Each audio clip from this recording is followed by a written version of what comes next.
This meeting is being recorded.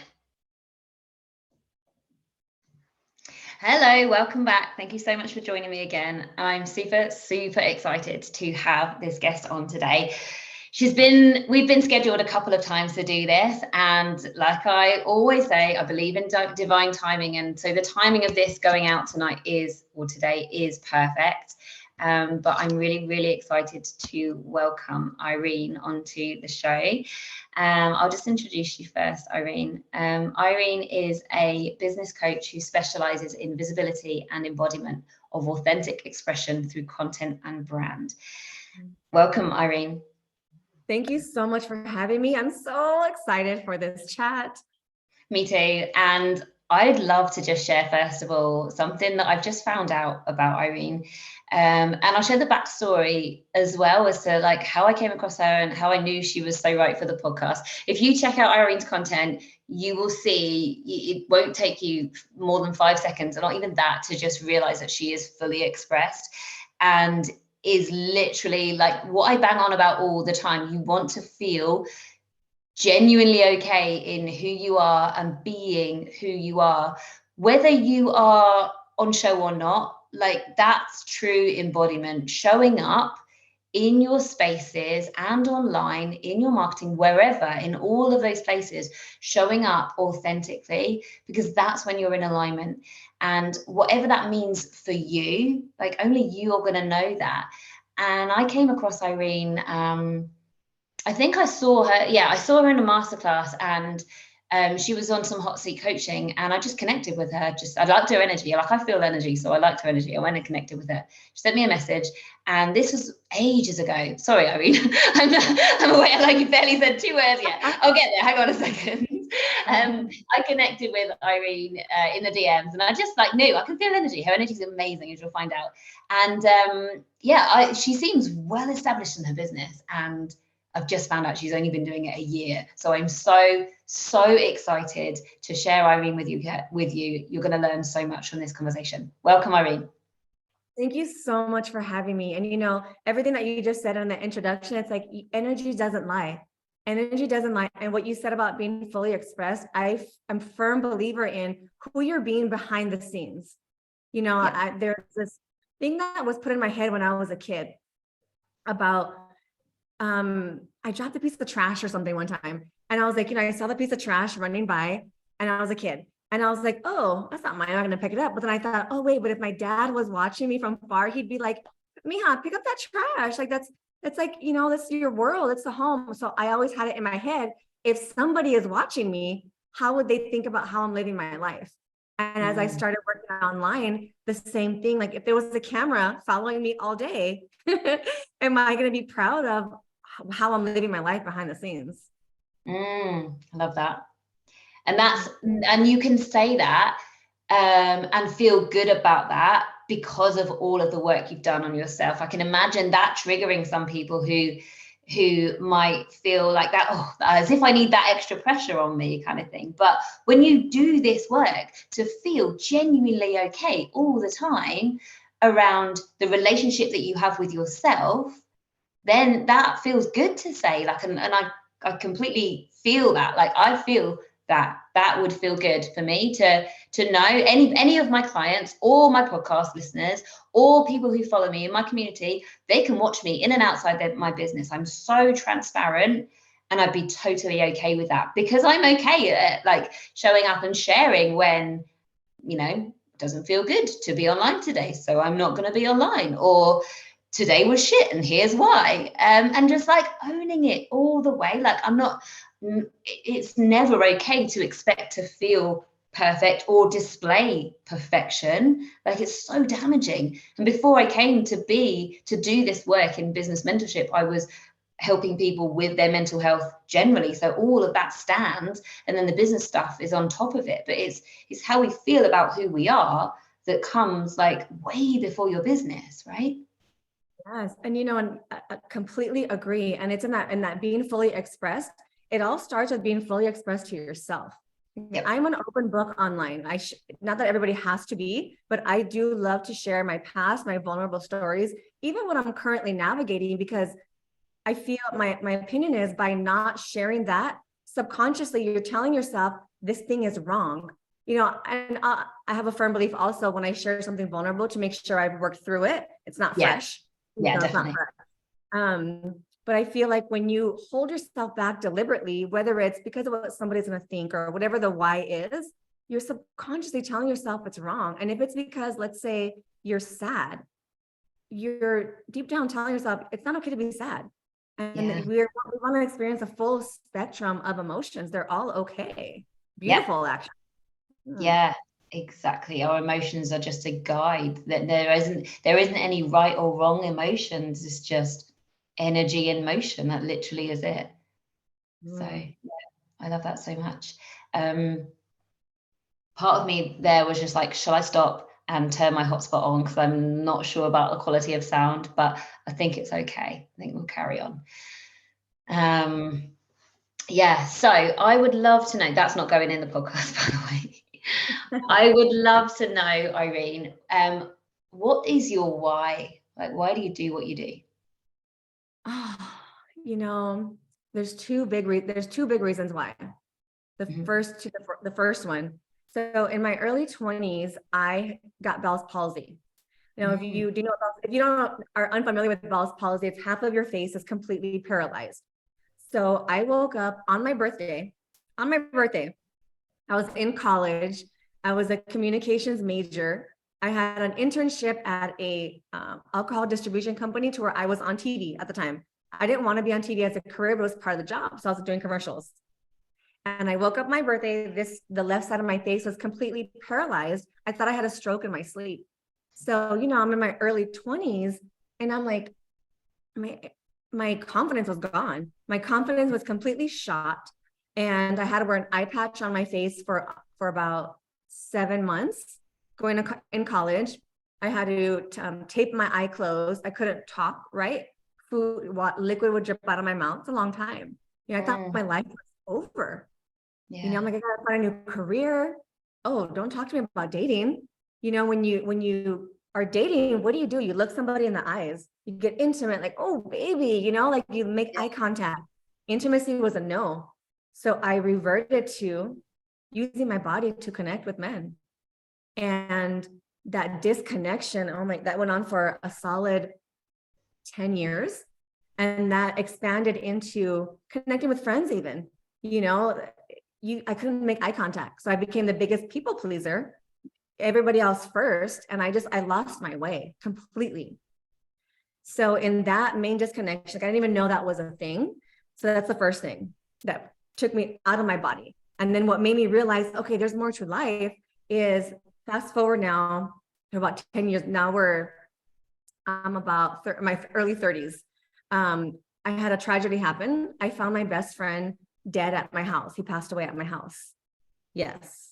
And at that time, you know, I took so much responsibility for what happened because I was supposed to be home earlier, you know, and I should have been there and all these stories that I told myself. He was only 32 and sent me into massive depression. I mean, depression, I did something stupid, you know, I was suicidal. I didn't want to get out of bed. I didn't leave my bed for 5-ish months. You know, I didn't talk to any family. It was so dark that, you know, I would tell my dad, I don't want, just tell mom and grandma, tell everybody I'm okay. I don't want to talk to anybody, you know? So in that journey of completely losing myself, like 2 times now, I fake it till you make it, I thought was a good thing at the time, you know, and it was not. I was miserable. Thank God I don't have an addictive personality in the sense of alcohol, drugs, sex. Thank God. But it turned to travel. I ran. So it's beautiful. I got to see the world.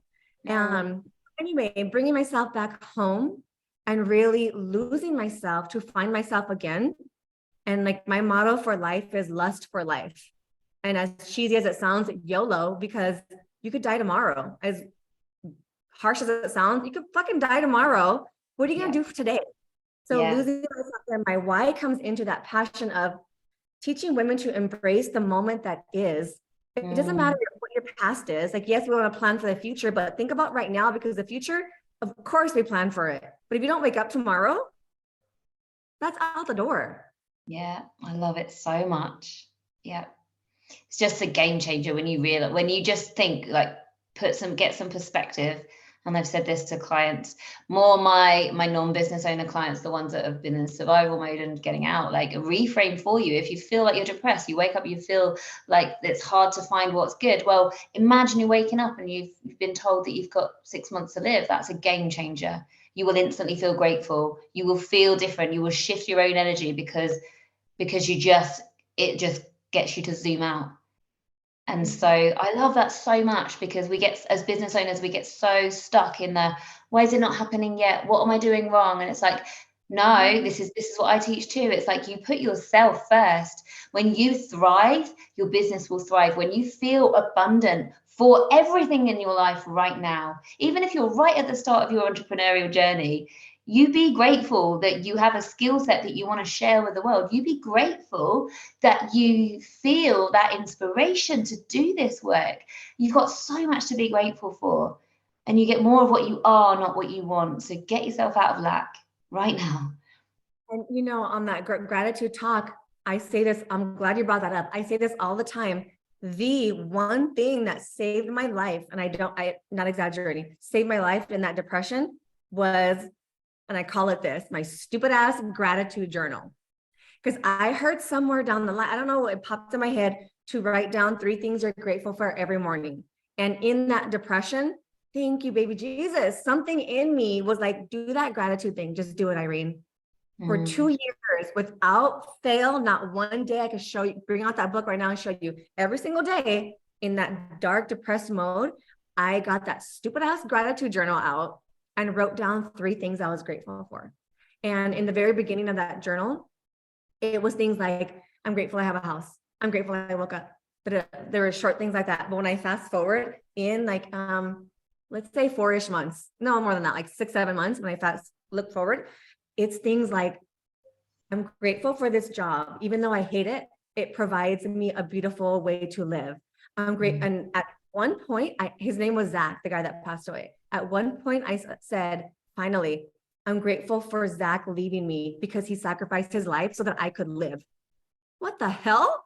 You know, and now today, I truly find gratitude in everything.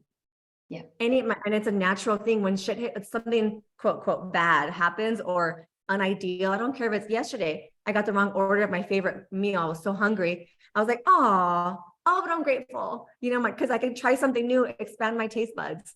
It's that you've literally trained your brain to make a habit out of seeing the positive. And in doing that, what you've done is you have shifted your upper limit for how possible it is for you subconsciously to feel joy. So that upper limit for you and me too, like I feel this and experience this, our capacity to experience joy is really, really high. So we will find and experience joy in what other people just see as mundane or boring. And that's so powerful, because you get more out of your daily life because you have that mindset, because your subconscious is trained to focus on experiencing more and more and more joy, blessings, abundance. We're not talking about financial abundance. We're talking about abundance, you know, as a whole, because that's subconsciously how you've trained yourself to be. That is your reality.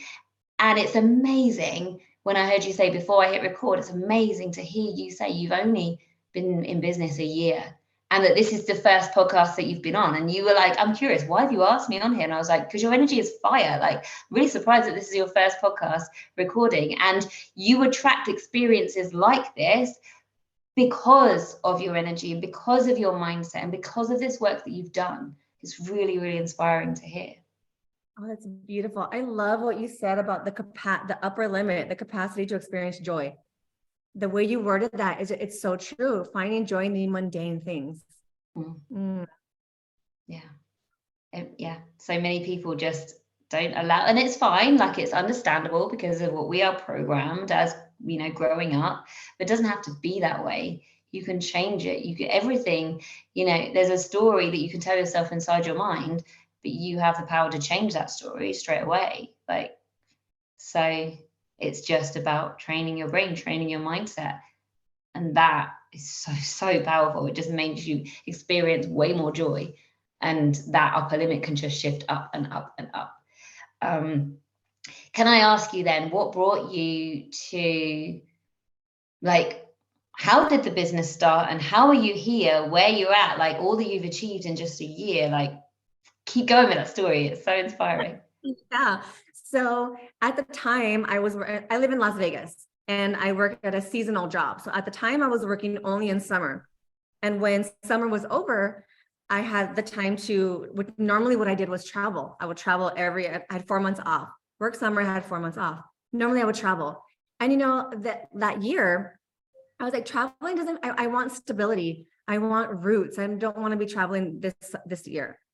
So I was randomly on Instagram and I found a page I like, and this girl, I didn't even know what the coaching world was. I never heard of it.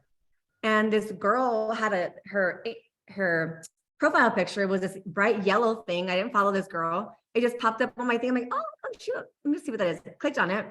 And she was a coach. She's her energy. She was talking about emotional intelligence, emotional resilience. And I was like, what is this world? And then I found another program. It was a very quick manifesting thing. So I found those two, the manifesting thing. And I was like, that sounds fun. Let me join that. So I joined it. It was like $400 for 4 weeks about manifesting. And I joined the program. There was something like almost 40 girls in it, and I did the math. I'm like, oh, okay, this girl's making good money. I had no idea. And as we're going through the program, I had done some of this like manifesting work. I was aware of the world, but not the coaching space.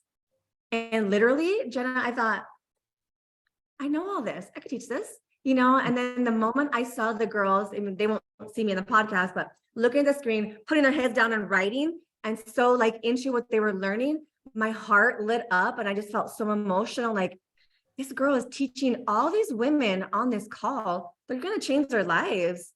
And I put that together with, I know this stuff already. I can do that. Of course I learned, but I can do this too. I want to change lives. I want to do something bigger. And so then I dug into the girl with the yellow thing, the yellow profile picture, because I liked her energy as well. Emotional intelligence, which I wasn't aware of was a thing. I was like, let me join that program. And in that program, I'm being nosy to see who's in, or curious to see who else was in that program. And there was a girl in there. Her energy was just fire, how you described me, I guess. I went to look at her page, and she's a business mindset coach, trauma informed. And her energy was beautiful. You can tell that she was financially successful. I hired her out the gate. Within 24 hours of knowing her, I signed up for 3 months, and here we are. Amazing. I love that so much. You haven't said it yet, but it's pretty clear. Let me just get you to confirm for everybody. You are highly intuitive, right? You felt in your body that this is it. This is your next move, and you moved. Oh yeah, I am very connected to my body, very connected. And the moment I'm a sacral response and human design, and the moment I felt it, my body lit up. I just knew. And, in that same conversation, it made no sense. My first time with her was, I think it was a $5,000 or $8,000. I think it was $5,000 for 3 months was her first, my first package with her. And me not knowing what the coaching space was, I'm like, is that normal? Like, what's normal? I had no idea, but I just knew. I thought, you know what? I would spend this traveling anyway. And this chick knows what she's talking about. Healing. I want to heal. So I signed with her, and I knew it. My gut told me, my intuition was loud and clear. Yeah. Amazing. So what advice would you give to, I'm not even going to like put a certain person. I'm just going to ask you, what advice do you feel called to share to our listeners, bearing in mind that this podcast is for listeners who feel they have a purpose that's bigger than them as well, hence the name, and they are interested in mindset, subconscious blocks, energetics, all the things. What would you like to share with the audience? Get to know your intuition and how she navigates and how she speaks to you. And the biggest thing I can say there is like how I would suggest doing that is, well, for me, it's going to be embodiment, create that stillness practice and ask simple questions. Once you're grounded and in your space, literally, as silly as it may sound, connect to your body and ask something like, this is my journey. Intuition, are you there? It sounds so silly and so basic, and really pay attention to what your body does. Does your stomach do something fun? Does your I get this little twitching thing on my face, and my gut makes a feeling. Pay attention to how your body's speaking to you. And when it comes to things like, start with things small, like, what do I want? Do I want to XYZ eat? Or actually, let me back up a little bit. This is how I teach it to my clients. When you're connected, ask a very basic question. Is my name Irene? And see what your body does. And in doing so, you're learning how she speaks to you, right? And that becomes familiar. So you carry that into, I'm going to take it to the content route, but this can be for anything. Let's say a business decision, a person. I'm going to business. So now when you have that, and in content, I do this, and when I'm in tune, I will connect and just think, what does my audience want to hear today? And the first thought that comes up, I recognize that feeling of my intuition being like, yeah, that's it, And now here's a trick though, to treat that intuition like a relationship. She's not going to keep talking to you and telling you what to do if you don't follow through. Yeah. And understanding that intuitive hits do not make logical sense. Your mind is going to talk you out of it and be like, that doesn't make sense. Reach out to what person? No. Yeah. You ever talk to them in a year? No. Yes, right? I've so been there. That was the reason for my pivot. I heard the intuitive nudge, reach out to so-and-so. I literally was in a coaching space with that person. In case anybody's wondering, it's Rachel. She's a psychic mentor. She's been on this podcast. I had the intuitive nudge to reach out to her, and literally didn't really know her, but we were just in the same coaching space. And through that conversation came the name of this podcast eventually, but came the pivot. Yeah. And so the intuition doesn't make sense, and I've also experienced that the more you listen, the more you follow, the easier. I don't need to meditate to hear to feel intuition now. I know everything. It's so easy now. And I totally agree. It's the more you trust it and follow it without questioning, it's just going to lead you to the most amazing things. Wow. So it's you have to look at it like it's a person. It's a person. And if sometimes I have some clients say sometimes that, oh, I don't have an intuitive nudge today. My first thing to ask is, did you follow the last one? Yeah. It's a relationship. Let her know you trust. And it goes together. What other things do you find yourself regularly saying to clients? Embodiment isn't that difficult. And having an embodiment practice is not that difficult, meaning it doesn't have to be this drawn out thing to where you have to have an hour to connect, to meditate, to dance, all this. It doesn't have to be that. It can be literally right now, whoever's listening to this podcast, you're sitting on your couch.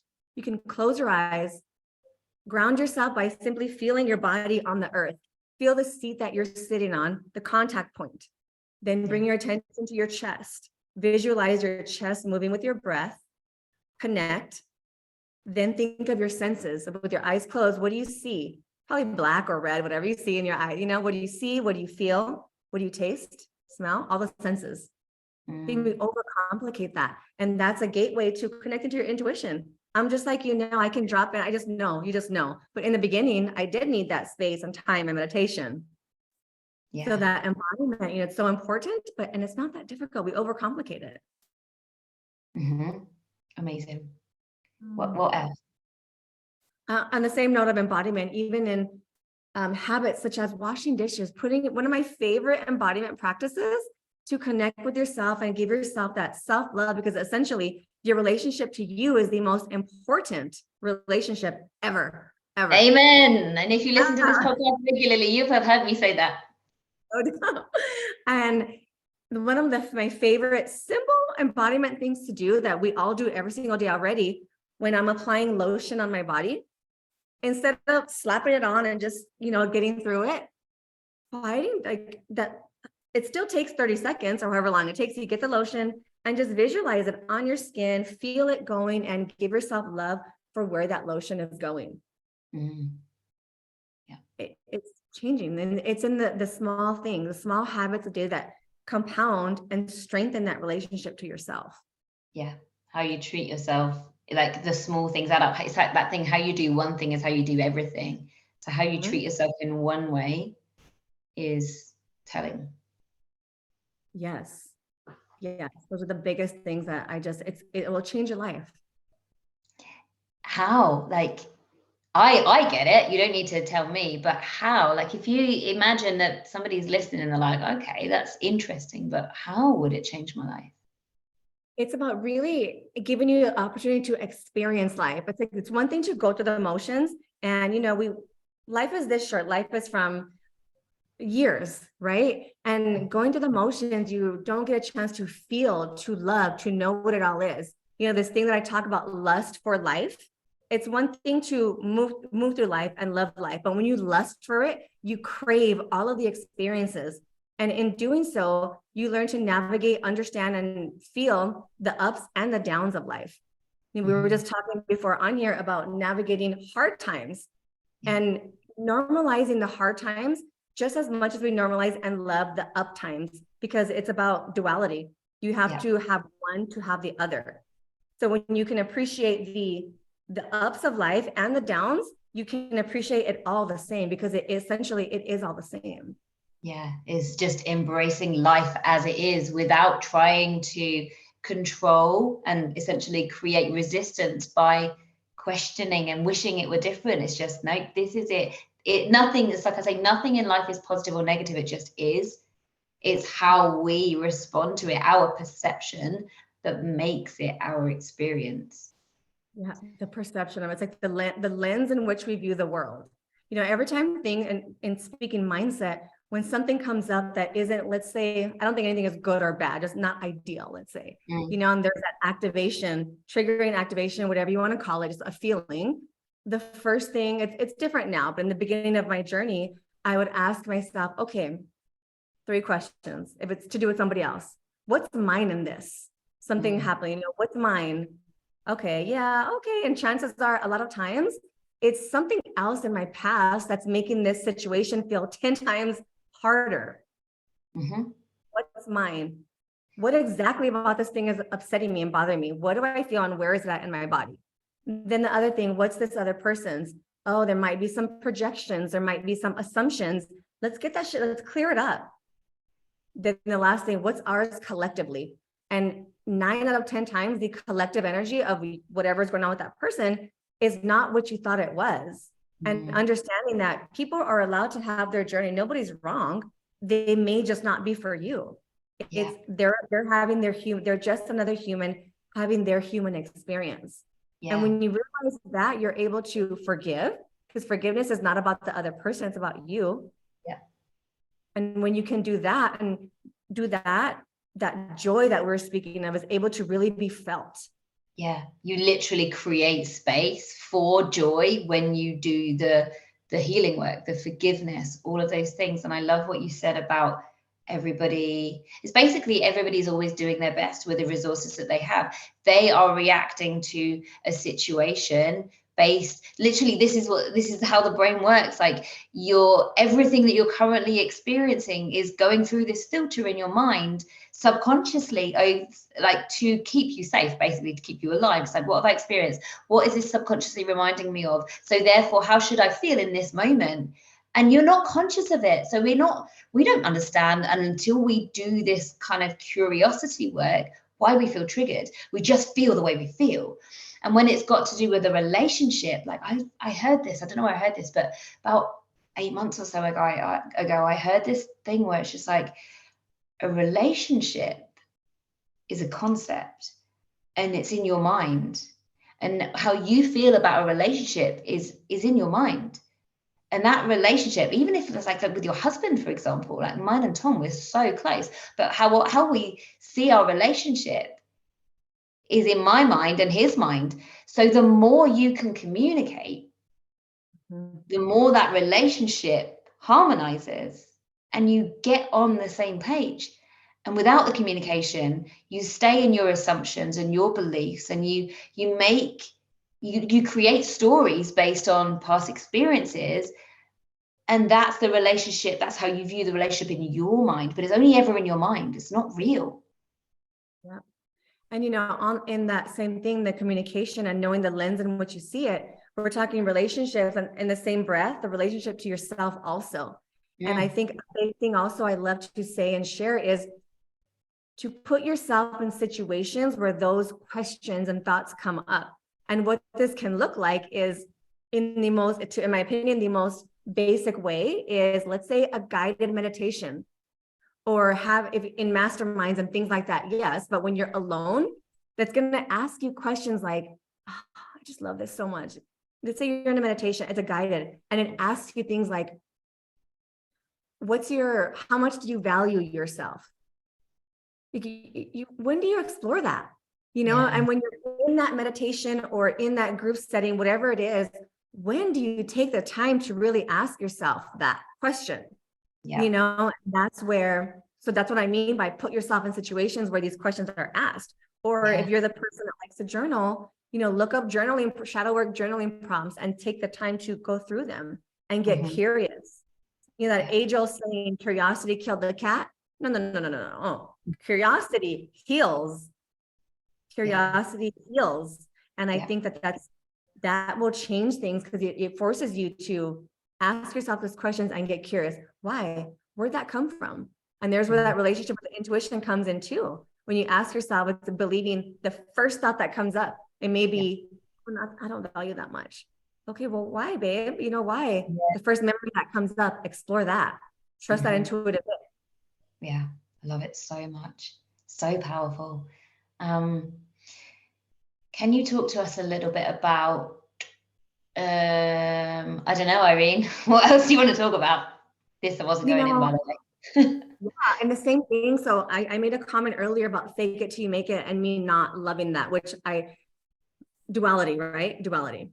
And I think today, fake it till you make it. Today, I feel that there is a space for it in a healthy way, in the sense of, last year, in the start of my business, we found out my mom had breast cancer.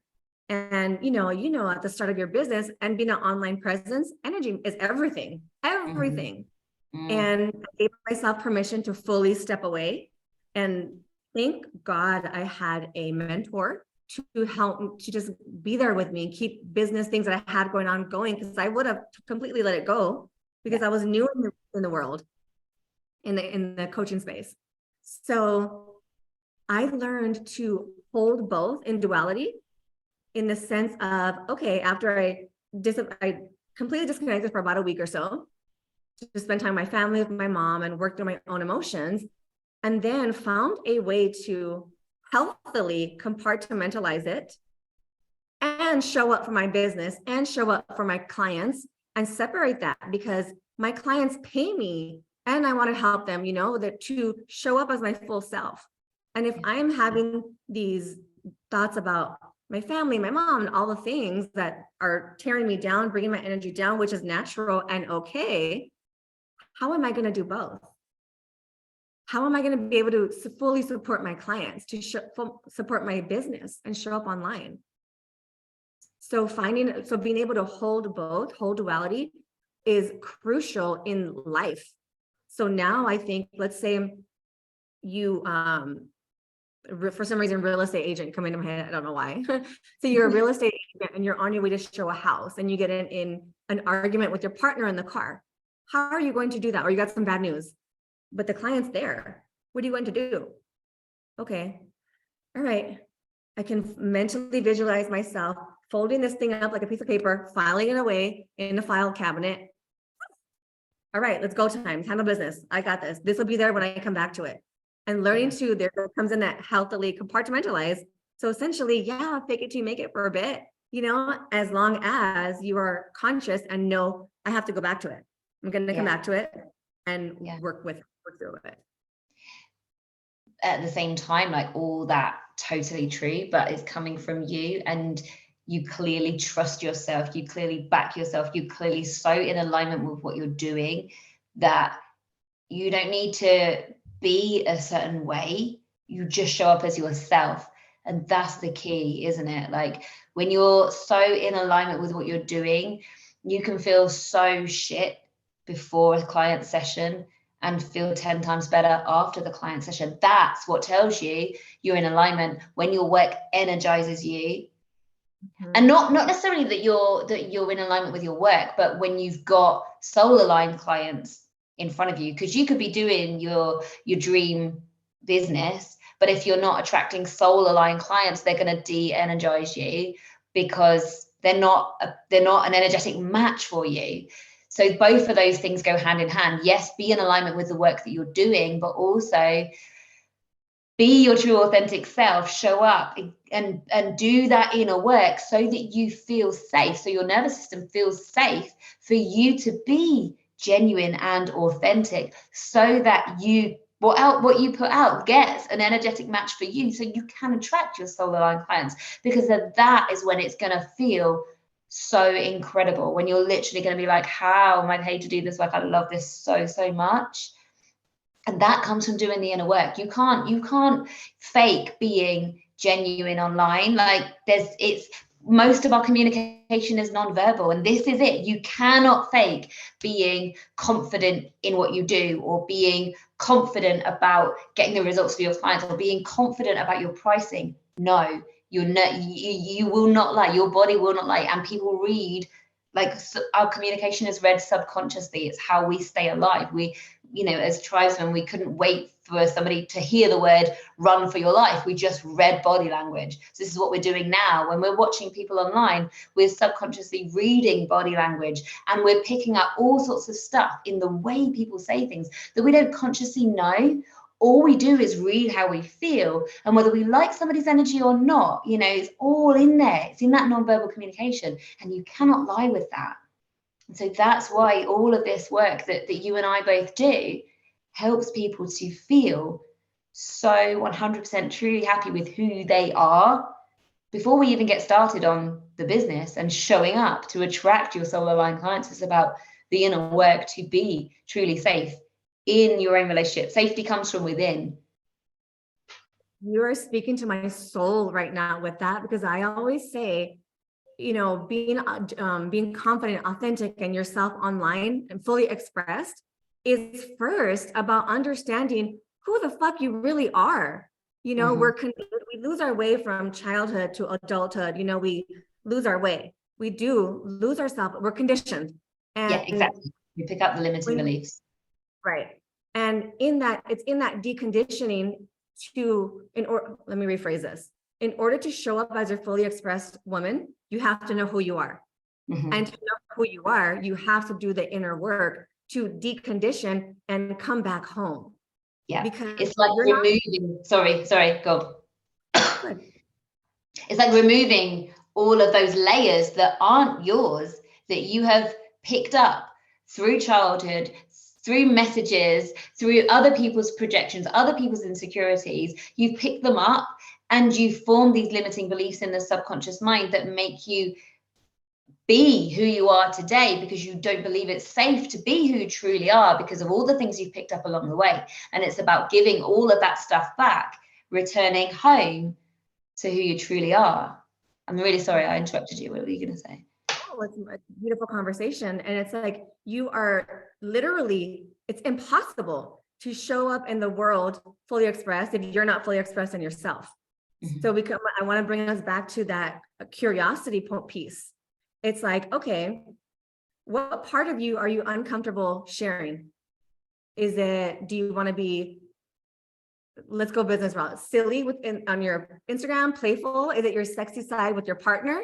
What part of you are you uncomfortable expressing? That's where the work is. Get curious about that. Oh wow, I'm not quite comfortable in the bedroom to explore this sexy desire that I have. That's interesting. Why not? Where in your life, that's where you get curiosity heals. Where in your life were you taught, or did you see that wasn't okay? Yeah. Let's play there. Let's play in that realm right there for a little bit. And once you understand that, neutralize it. It's like, okay, let's go do the thing, right? Absolutely. So good. I love this conversation. Okay. What kind of things do you see? Like, what transformations do you see for your clients when they do this work with you? So generally, actually all of my clients right now, most of my clients are in business. They are coaches, and they'll come to me we start with, this is what they come for. They come for content, to create fun content and engaging content to build a community. However, more as well as I do, it's not the content, it's the underlying issues of what doesn't want to be expressed, what I just talked about, actually, what wants to come up. So what we end up working on is a lot of inner work. And I ask those questions, such as, who are you being, like, if you're not comfortable sharing, if you have imposter syndrome, okay? The first thing I want to know is, who are you being behind the scenes? What are your habits like? What's your self-care, all of these self practices like? Because imposter syndrome is going to come from who you're being behind the scenes. So the transformations I'll see, it tends to be in the lines of sharing their sexy side online, sharing the way they speak, their tonality through their content, because we're quick to water down the message. We're quick to make your wording more digestible for whoever to see and hear. So it comes down to that. And the way that transformation happens is in conversations that we're having. When I'm with my clients, I'm listening to them talk and writing down, oh, the way they speak. And I send them the notes after, and it's like, oh, wow, yeah, that's fucking good. And creating that safety to know that when you're with me, I'm going to say me because we're here in the podcast, but when we're talking, I'm not going to shun you out because you're talking about something taboo, or you said fuck. I'm not going to shun you out. It's okay. Yeah. The biggest transformation I see tends to be who they are online. Yeah. One of my favorite things to do is see my clients go to scroll to their past Instagram, like from a year ago to when we started working together. It's like, holy moly, whether it comes out through their colors that they're using in their branding, because 9 out of 10 times when somebody is very indecisive about branding down to colors, it's like, it's not that. It's okay. You think that hot pink is too bold. What's too bold? Who's telling you that's too bold? It comes down to too much. You're scared to be seen, visibility, right? Yeah. Yeah. So good. I love this. I literally feel like we could talk for hours, Irene. Okay. What would